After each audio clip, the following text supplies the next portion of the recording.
entina ampiroborobondra ny politika nasionaly asa sy ny fampiofanana arakasa dia karakara fionambe ny ministera tompona andraikitra ireo voalaza teo ireo entina indrindra anatsarana izany sehatra izany iarahana amin'ireo mpiara-miombonantoka na ihany koa ireo ratsamangaika ny ministera moa ity fionambe ity.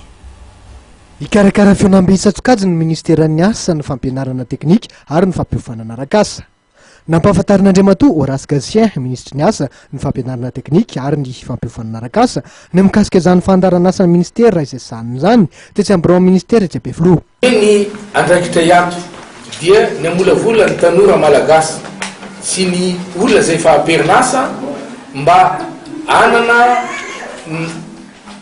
hanana fahaizana sy fahalalana izay mifanaraka amin'ny zavatra takin'ny tsenany asa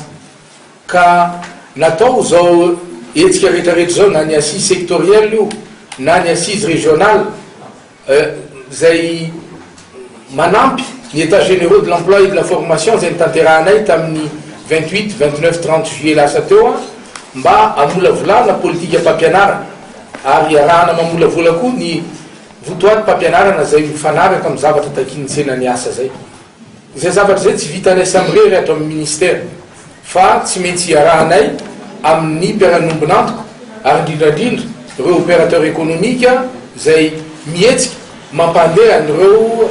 secteur na vondronasa rehetrarehetra ireo. Maro ny mila piasa marobe zany zareo ary tsy araky ny école de formation zany hoe ny école d'ingénieur ny